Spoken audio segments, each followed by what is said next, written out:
बिस्मिल्लाहिर्रहमानिर्रहीम अस्सलाम वालेकुम। This is me Aamir Nazir. Welcome to my YouTube channel. Viewers, आज की ये वीडियो भी हम पब्लिक अवेयरनेस के हवाले से बना रहे हैं। और जो लास्ट वीडियो थी हमारी, उसमें हमने डिप्रेशन, स्ट्रेस, एंजाइटी इनके बारे में डिस्कशन की थी और बताया था कि ये क्या होते हैं, इनमें क्या फ़र्क है और इनको हम कैसे कंट्रोल कर सकते हैं, इसको हम कैसे कम कर सकते हैं या हम कैसे अपने आप को इनसे बचा सकते हैं। आज हम बहुत इंपॉर्टेंट लेकर आए हैं टॉपिक, और उस टॉपिक का नाम है ओबेसिटी यानी मोटापा। ये वीडियो बनाने का मकसद ये है कि हमारे पाकिस्तान में जो ओबेसिटी का रेशो है, जो मोटापे का रेशो है, बहुत ज़्यादा है। तकरीबन 54% या 55% अराउंड जो पॉपुलेशन है हमारी, वो ओबेसिटी का शिकार है, ओवरवेट है। क्योंकि हमारे स्लीपिंग पैटर्न्स हमारे अच्छे नहीं हैं। हमारे अगर खाने-पीने के पैटर्न्स हैं वो हेल्थी नहीं है।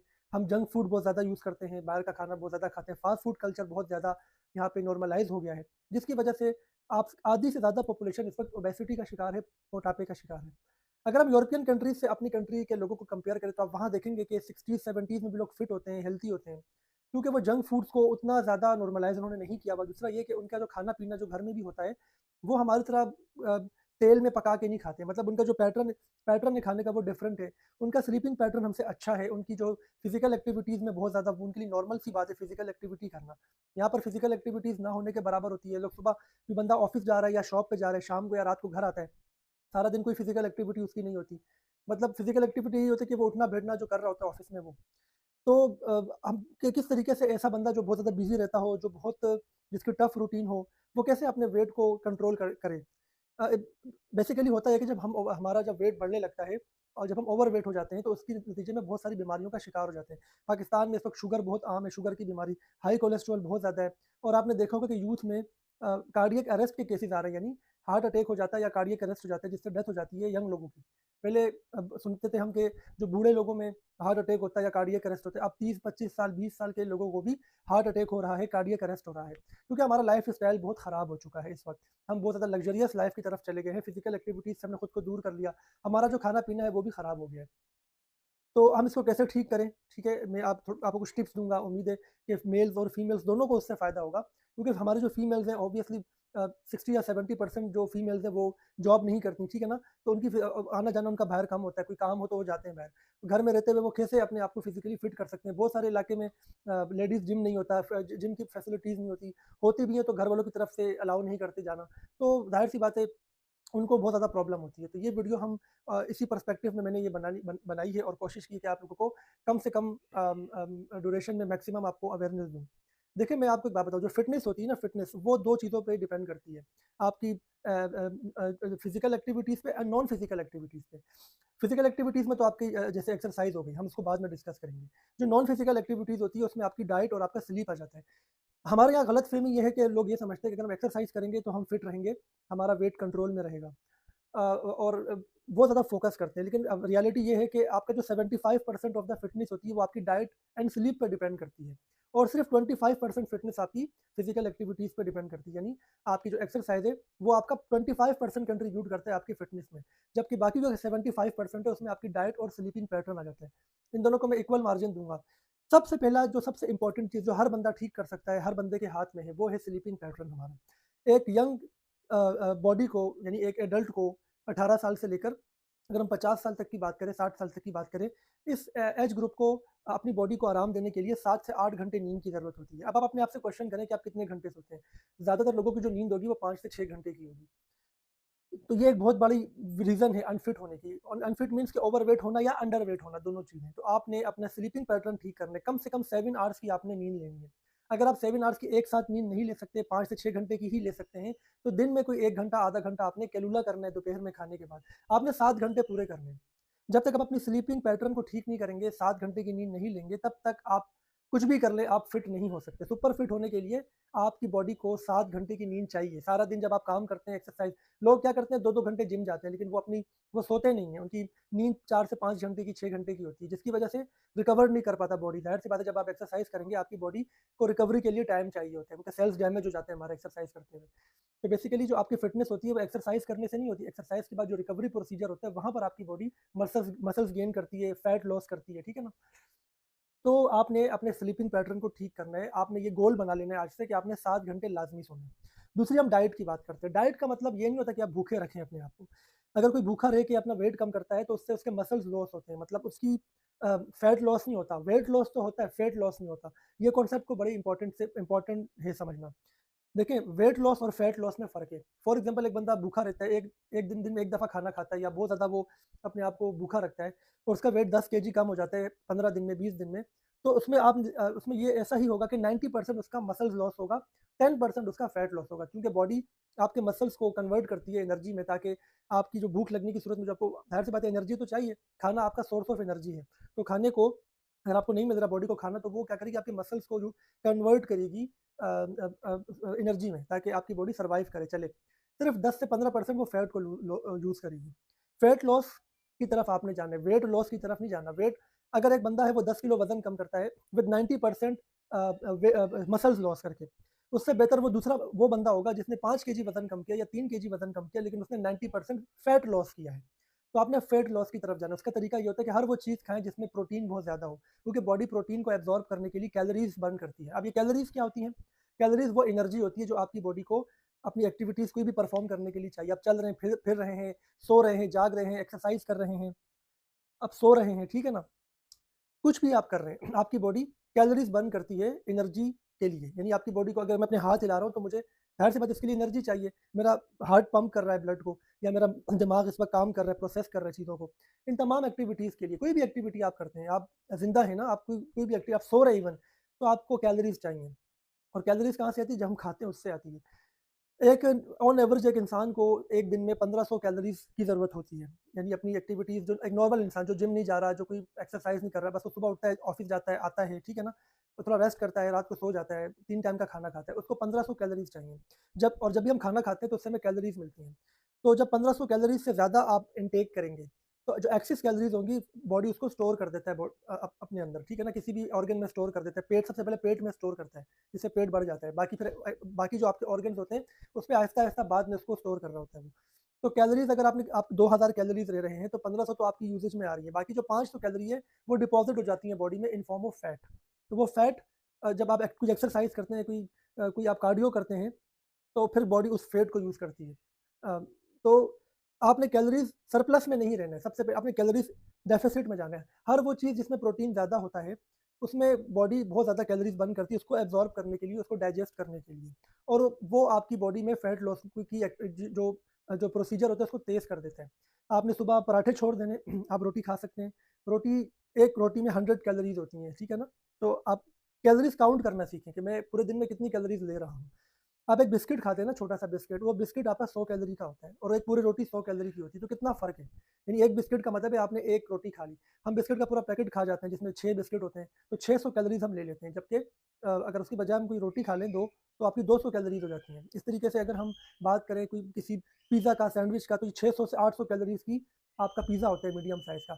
जब आप पूरा पिज़्ज़ा खा रहे हैं या आप कोई ज़िंगर बर्गर खा रहे हैं जो कि 600 कैलोरीज़ का है, तो ज़ाहिर-सी बात है, मतलब आपने 6 रोटियाँ खा ली। आपकी बॉडी को चाहिए थी 1500 कैलोरीज़, आपने दे दी 2500 कैलोरीज़, 3000 कैलोरीज़।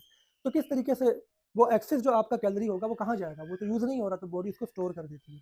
तो आपने अपनी कैलोरीज़ को काउंट करने का तरीका सीखना है। बहुत सारी ऐप्स आती हैं, जब आप कुछ खा रहे होते हैं, आप उस ऐप में डाल देते हैं कि मैं ये खा रहा हूँ, तो आपको कैलोरीज़ बता देगा कि कितनी कैलोरीज़ बनती हैं इसकी। ये बहुत आसान है, सबके पास मोबाइल फ़ोन है आजकल, इंटरनेट है, कोई ये नहीं कह सकता कि जी ये बहुत मुश्किल काम है। ज़ाहिर-सी बात है, आपको कॉम्प्रोमाइज़ करना पड़ता है, सैक्रिफाइस करना पड़ता है if you want to be fit और सुपर फिट।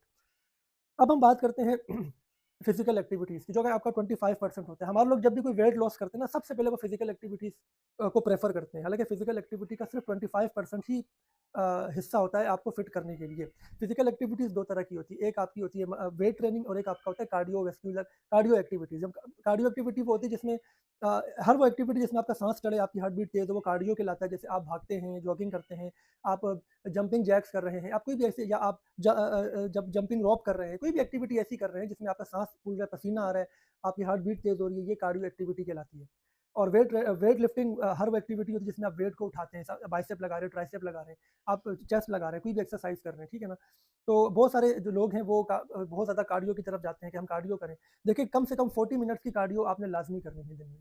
40 मिनट्स की कार्डियो, जो जिसमें आपका साँस फूले, आपकी आपकी बॉडी जो है वो आपका हार्ट बीट तेज़ हो, ब्लड तेज़ी से पंप हो, ब्लड सर्कुलेशन, इससे आपका क्या होगा, इम्प्रूव होगा, आपको आपकी कैलोरीज़ जो एक्स्ट्रा डिपॉज़िट है आपकी बॉडी में वो बर्न होंगी। अब वो किस टाइम करना है, सबसे बेस्ट टाइम इसका सुबह का होता है, खाली पेट करने का। क्योंकि आपकी बॉडी में जो जो ग्लूकोज़ होता है, जो ग्लाइकोजन होता है, जो शुगर का लेवल होता है सुबह के टाइम वो डाउन होता है। तो बॉडी आपके फैट को ही यूज़ करती है आपकी एनर्जी में कन्वर्ट करने के लिए, क्योंकि सबसे पहले बॉडी क्या करती है, आपकी ग्लूकोज़ को यूज़ करती है। ग्लूकोज़ तो बॉडी में सुबह नहीं होता, बहुत कम होता है, लो होता है। तो बॉडी आपके फैट को यूज़ करती है। आप सुबह उठें, फजर की नमाज़ पढ़ें, उसके बाद आप 40 मिनट्स की तेज़ वॉक कर लें, ठीक है ना? अगर आप जॉगिंग करते हैं तो आपका आधा घंटा भी बहुत है जॉगिंग। अगर आप तेज़-तेज़ वॉक करेंगे, आप कहते हैं जी हमारे यहाँ पार्क नहीं है, फीमेल्स के लिए मसले, तो घर में कॉरिडोर में कर सकते हैं वॉक, रूम में कर सकते हैं वॉक। और आप आजकल तो एप्लीकेशन भी मौजूद हैं, आप उसमें जो जो जॉगिंग की एप्लीकेशन है, वॉक की एप्लीकेशन है, वो डाउनलोड करें, उसमें वो आपको बताएगा कि आपने कितने स्टेप्स ले लिए।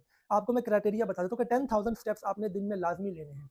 आपने 10,000 स्टेप्स का माइलस्टोन अचीव करना है डेली, चाहे आप वो कमरे में करें, आप कॉरिडोर में करें, आप घर की छत पे करें, 10,000 का आपने अपना स्कोर रखना है। तो 10,000 का मतलब ये है कि आप 4 से 5 किलोमीटर चल लिए।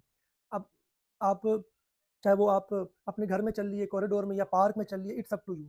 अगर आप के पास टाइम कम है तो आप ऐसे भी कर सकते हैं कि सुबह में आपने 15-20 मिनट, 25 मिनट वॉक कर ली और फिर शाम में भी कर ली। सुबह में टाइम नहीं है तो शाम में कर ली। मतलब आपने 10,000 स्टेप्स या 40 मिनट्स की तेज़-तेज़ वॉक, इनमें से एक तो आपने, अगर आप 40 मिनट्स तेज़ वॉक करेंगे तो ऑलमोस्ट आप 10,000 को अचीव कर लेंगे, 10,000 स्टेप्स को। उसके लिए एप्लीकेशन जैसे मैंने बताया बहुत सारी मौजूद है, आप गूगल प्ले स्टोर पे जाके कर सकते हैं। दूसरा, आपने वेट लिफ्टिंग लाज़मी करनी है, ख़ास तौर पे वो फीमेल्स जो फिज़िकल एक्टिविटीज़ कर सकती हैं, जो जा सकती हैं जिम, तो वेट लिफ्टिंग लाज़मी करनी है। वेट लिफ्टिंग का मतलब ये नहीं होता कि आप जो है ना वो कोई आपने बॉडी बिल्डर बनना है। बेसिकली फिर वेट लिफ्टिंग आप अपने ऐसे आपके एक तो मसल्स डेवलप होते हैं। जब आपकी बॉडी में मसल डेवलप होगा तो आपकी बॉडी उस मसल को एनर्जी देने के लिए आपके फैट को यूज़ करेगी। ज़ाहिर-सी बात है, अब एक मसल डेवलप हो गया आपका, ठीक है ना? उस मसल को भी ज़ाहिर-सी बात है डेली बेसिस पे एनर्जी चाहिए, ठीक है ना? तो वो बॉडी क्या करेगी, जो भी आपका सरप्लस में जो डिपॉज़िटेड आपका फैट होगा, जो आपकी कैलोरीज़ होंगी वो बर्न करेंगी। आप कोई भी प्रोडक्ट में प्रोडक्ट मार्केट में खरीदते हैं, उसकी बैग पे लिखा होता है इसमें कितनी कैलोरीज़ है, वो आप उस हिसाब से आप चलें। आपको स्टैंडर्ड मैंने बता दिया है, अगर आप 1 ग्राम चीनी लेते हैं, 1 ग्राम चीनी में 4 कैलोरीज़ होती हैं। अब आपने जितने ग्राम चीनी किसी चीज़ में डाल दी, अब आप कैलकुलेट कर लें कि कितनी आपने कैलोरीज़ जो है वो आपको दे रही है। हमारी जो बॉडी की ऑन एवरेज जो हमें रिक्वायरमेंट होती है वो 40 ग्राम के शुगर की हमारी रिक्वायरमेंट होती है डेली। हम हर जो भी चीज़ खाते हैं उसमें शुगर होती है, रोटी में भी शुगर होती है। शुगर का मतलब चीनी नहीं है, शुगर का एक ऐसा कंपाउंड होता है जो कि आपको एनर्जी देता है। जो चीनी में भी होता है, जो रोटी में होता है, चावल में बहुत ज़्यादा होता है। चावल में रोटी से डबल होता है, तो चावल आप कम करें, ये नहीं कहता कि छोड़ दें। बहुत मुझे पता है कराची के लोग जो है वो चावल के शौकीन हैं, बिरयानी के शौकीन हैं, लेकिन fitness requires compromises, fitness requires sacrifice, ठीक है ना? आप सैक्रिफाइसेज़ आप करेंगे, देखिए हर चीज़ की कॉस्ट होती है। अगर आप चाहते हैं कि बहुत जल्दी आपके एज के हिसाब से बहुत जल्दी इफ़ेक्ट्स ना आए आपकी बॉडी पे, आप यंग दिखें, हर बंदा चाहता है कि वो अपनी एज से कम दिखे, जवान दिखे, ठीक है ना? उसको बीमारियाँ ना आएँ। तो मैं आपको ये बता दूँ कि 70% बीमारियाँ आपकी सिर्फ़ अपनी डाइट को इम्प्रूव करके और एक्सरसाइज़ करके एलिमिनेट हो जाती हैं। बाकी 30% वायरल बीमारियाँ होती हैं, उसमें भी आपकी बॉडी की इम्यूनिटी बहुत स्ट्रॉन्ग होती है, बहुत जल्दी इफ़ेक्ट नहीं करती है आपकी बॉडी को। यानी आप 70% बीमारियों से सिर्फ़ डाइट प्लस 3 जो चीज़ें मैंने बताई, स्लीपिंग पैटर्न आपका ठीक हो, आपकी डाइट अच्छी हो और आपकी जो फिज़िकल एक्टिविटीज़ है वो हो। अब इसमें से कोई एक चीज़ आप छोड़ना चाहें कि जी मैं तीनों नहीं कर सकता, स्लीपिंग पैटर्न भी तब से, अब तो आप फिज़िकल एक्टिविटी छोड़ दें। हालाँकि लोग सबसे ज़्यादा फिज़िकल एक्टिविटी को, मैंने आपको इसलिए कह रहा हूँ कि वो सिर्फ़ 25% कंट्रीब्यूट करता है आपकी फ़िटनेस में। आप स्लीपिंग पैटर्न अपना सही कर लें, आप अपनी डाइट इम्प्रूव कर लें। हर वो चीज़ खाएँ जिसमें प्रोटीन होता है, रेड मीट में प्रोटीन होता है, ठीक है? ग्रीन वेजिटेबल्स हैं वो आपके लिए अच्छी हैं, ड्राई फ्रूट्स में प्रोटीन होता है, दालों में प्रोटीन होता है। इन चीज़ों का इस्तेमाल करें। कोशिश करें कि बनस्पति घी, जो फ्राइड आइटम है उसको बिल्कुल एलिमिनेट कर दें। नहीं कर सकते तो आप 15 दिन में, 10 दिन में एक दफ़ा पे रख लें। मतलब कुछ लोग हर दूसरे दिन खा रहे होते हैं। आप उसको 10 से 15, अगर आप एकदम नहीं छोड़ सकते, गैप बढ़ाते जाएँ, पहले 3 दिन कर दें, फिर 5 दिन कर दें। आप उसको 15 दिन पे ले जाके 15 दिन में एक दफ़ा आप खुद को, अपनी बॉडी को अलाउ करें कि आप वो खाएँ। और अपनी बॉडी को आप, ज़ाहिर-सी बात है, जैसी चीज़ आप खाते हो वैसे ही आपकी पर्सनैलिटी में उसके असरात आते हैं। तो आप बारबेक्यू या जो आपके जो आइटम ऐसे होते हैं जो कि बारबेक्यू में आते हैं, वो आप खा सकते हैं सारे, उसमें कोई प्रॉब्लम नहीं है। इसकी वजह है कि उसमें ऑयल बहुत कम होता है या ना होने के बराबर होता है। तो आप बारबेक्यू आइटम्स खा सकते हैं, आप जो स्टीम चीज़ें होती हैं, स्टीम्ड होती हैं, वो खा सकते हैं। लेकिन आपने फ्राइड आइटम्स को, फ़ास्ट फूड को जितना ज़्यादा आप एलिमिनेट करें, और आपकी जो सॉफ्ट ड्रिंक्स हैं, कोल्ड ड्रिंक्स, हमारे यहाँ देखा होगा बगैर कोल्ड ड्रिंक के खाना हज़म नहीं होता। आउटिंग पे तो बिल्कुल कोल्ड ड्रिंक मस्ट होती है। तो कोल्ड ड्रिंक, जो 1 गिलास कोल्ड ड्रिंक होती है, जो 250 एमएल की होती है, उसमें 10 चम्मच चीनी होती है। अब आप अंदाज़ा लगा लें कि 10 स्पून्स ऑफ शुगर होती है उसमें, जो आप इनटेक कर रहे होते हैं। तो ज़ाहिर-सी बात है, आपका बीपी का इश्यू भी हो सकता है, शुगर लेवल भी। अब अच्छा, अब बहुत सारे लोग ये भी सोच लेंगे, जी हम तो सुपर फिट, हम तो फिट हैं, हमें तो कोई बीमारी नहीं है। हम ये सब क्यों करें? ये तो बहुत बेवकूफ़ों वाली बात है। बेवकूफ़ी है ना कि ये वही बात होगी कि जब तक आप बीमार नहीं होंगे तब तक आप एहतियात नहीं करेंगे और जब बीमार हो जाएँगे तो फिर आप एहतियात करेंगे। आपने प्रिकॉशंस लेने हैं, हमें प्रोएक्टिव बनना पड़ेगा। मतलब ये कि हार्ट अटैक होगा तो ही उसके बाद किसी को वो अपने पैटर्न ठीक करने खाने के या पहले से ही प्रिकॉशंस लेने चाहिए। ज़ाहिर-सी बात है, जब हम रोड क्रॉस करते हैं तो हम ये तो नहीं सोचते कि जब एक्सीडेंट होगा तो फिर देखेंगे अभी तो एक्सीडेंट नहीं हुआ। हम एहतियात के तौर पे इधर भी देखते हैं, इधर भी देखते हैं। अगर पेडेस्ट्रियन ब्रिज होता है तो हम ब्रिज के थ्रू क्रॉस करते हैं। कहने का मतलब ये कि प्रिकॉशनरी मेजर्स हमें लेने चाहिए किसी भी तरह की अगर हमारी सिचुएशन हो, ज़रूरी नहीं कि हमें इस टॉपिक की बात कर रहा हूँ। हमें प्रोएक्टिव अप्रोच रखनी चाहिए, रिएक्टिव अप्रोच नहीं कीजिए कुछ होगा तो फिर हम करेंगे अभी तो हम ठीक हैं। तो जो आपकी जो एज होती है ना वो जो 30 खास तौर पे जो 30 के करीब पहुँच चुके हैं 30 टू 40 जैसे आपकी 30 टू 40 की आपका लाइफ़स्टाइल होगा 40 टू 50 में वैसे ही आपकी बॉडी रिएक्ट करती है। रिफ्लेक्शन ऑफ योर हेल्थ जो होती है 40 टू 50 वाली वो डिपेंड करती है 30 टू 40 में आपने कैसे अपने आप को मेंटेन किया था, कैसा खाना-पीना था। तो खाएँ आप भले 3 टाइम खाएँ, लेकिन आप हर वो चीज़ जिसमें प्रोटीन ज़्यादा हो वो लें। जैसे मैंने आपको रेड मीट की बात की, मैंने आपको फल और सब्जियों की बात की और खुदा के वास्ते फलों की जूसेस पीना छोड़ दें। इससे आपका फैटी लिवर होता है, इससे आपकी इंसुलिन स्पाइक होती है। हमेशा आप फ्रूट खाएँ वो बेहतर है। क्योंकि 1 गिलास अगर आप फ्रूट जूस बनाते हैं ना, उसमें आप 2 से 3 फ्रूट्स डालते हैं, तो उसमें फ्रुक्टोज़ होता है जो कि एकदम से आपकी जो इंसुलिन होती है, जो शुगर को कंट्रोल करती है, वो स्पाइक करता है। इसके और अगर आप उसी फल को खाएँगे मतलब ना, तो उसके जूस नहीं बनाते, तो आपकी इंसुलिन स्पाइक नहीं होती है, यानी शुगर लेवल एकदम से आपका ऊपर नहीं जाता है और आहिस्ता-आहिस्ता जाता है तो इंसुलिन भी उसी हिसाब से बन के उसको कंट्रोल कर लेती है। तो सॉफ्ट ड्रिंक छोड़ दें, कोल्ड ड्रिंक छोड़ दें या कम कर दें, ठीक है ना? 15 डेज़ का बना दें, 1 हफ्ते का बना दें। पहले 1 हफ्ते का बनाएँ, फिर उसको 10 डेज़ पे ले जाएँ, फिर 15 डेज़ पे ले जाएँ। जितना आप गैप रख सकते हैं अपनी चीट मील में, उतना ही बेहतर है। तो उम्मीद है आपको ये वीडियो पसंद आई होगी। मैंने 30 वीडियो में आपसे इंशाल्लाह और इंशाल्लाह नेक्स्ट वीडियो में आपसे मुलाकात होगी। अपना ख्याल रखिएगा। अल्लाह हाफ़िज़।